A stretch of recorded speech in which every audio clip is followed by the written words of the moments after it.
নমস্কার বন্ধুরা, বং simple recipes চ্যানেলটির আরেকটি নতুন পর্বে আপনাদের সবাইকে স্বাগত জানাচ্ছি। আজ আমি আপনাদেরকে তুল মাছের খুবই সুস্বাদু একটি ঝাল রেসিপি বানিয়ে দেখাবো। তাহলে দেখে নিন বন্ধুরা রেসিপিটি আমি কিভাবে বানিয়েছি। তুল মাছের ঝাল করবার জন্য এখানে আমি 6 পিস তুল মাছ নিয়েছি, এইভাবে কেটে নিয়েছি। আমি প্রথমে ধুয়ে নুন মাখিয়ে নুন জলটা ঝরিয়ে নিয়েছি, শুধু হলুদটা মাখাবো। হলুদ মেখে নিচ্ছি।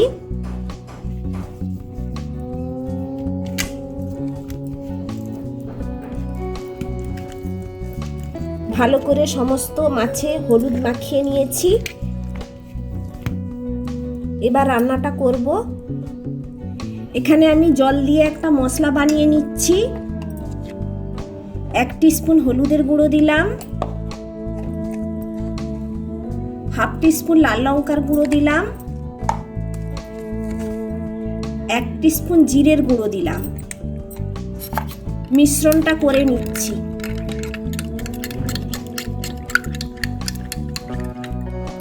রেখে দিলাম রান্নার জন্য, কাজে লাগবে পরে। এবার আমি গ্যাস জেলে কড়াই বসিয়ে দিয়েছি, সর্ষের তেল দিয়ে দিচ্ছি। তেল গরম হয়ে গিয়েছে, সামান্য একটু লবণ ছড়িয়ে দিচ্ছি যাতে কড়ার তলায় মাছটা না জড়িয়ে যায়। মাছ দিয়ে দিচ্ছি।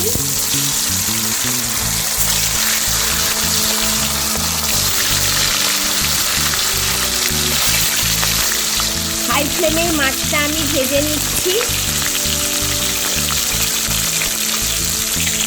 মাছগুলো এক সাইড হয়ে গিয়েছে, আর এক সাইড উল্টে দিচ্ছি।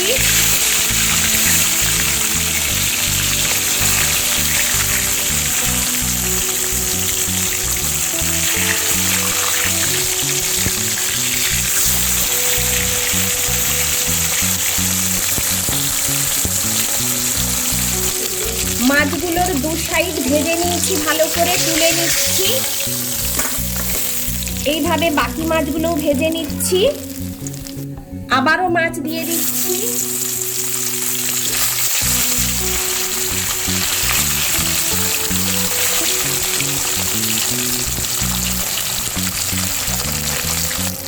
সব মাছগুলো ভেজে নিয়েছি, তুলে নিচ্ছি।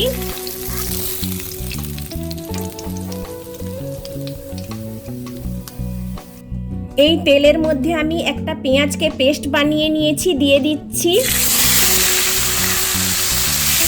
একটু ভাজা ভাজা করে নিচ্ছি।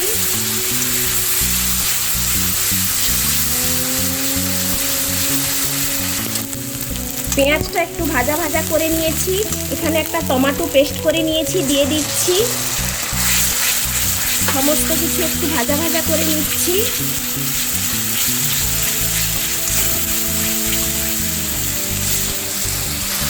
এবার মশলার মিশ্রণটা যে গুলিয়ে রেখেছিলাম জলে দিয়ে দিচ্ছি।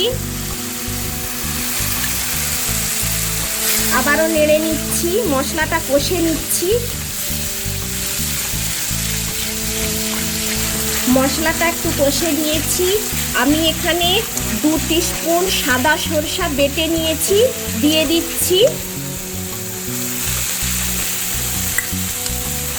আবারও সমস্ত মশলা কষে নিচ্ছি।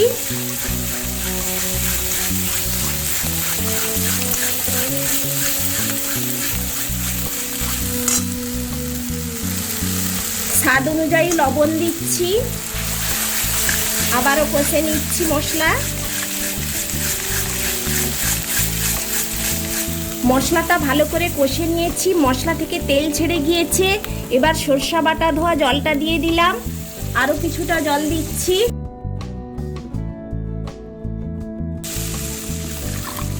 জুসটা ফুটে উঠলে মাছ দেব। জুস ফুটে উঠেছে, এবার ভাজা মাছগুলো দিয়ে দিচ্ছি। ঢাকনা না দিয়ে মিডিয়াম ফ্লেমে 5 মিনিট আমি ফুটিয়ে নিচ্ছি। 5 মিনিট ধরে আমি মাছ রান্না করে নিয়েছি। রান্না হয়ে গিয়েছে, গ্যাস বন্ধ করে দিলাম। এইভাবে আপনারাও তুল মাছ রান্না করে খাবেন, খুবই ভালো লাগে খেতে। আর কেমন হয়েছে আমাকে কমেন্টস করে জানাবেন।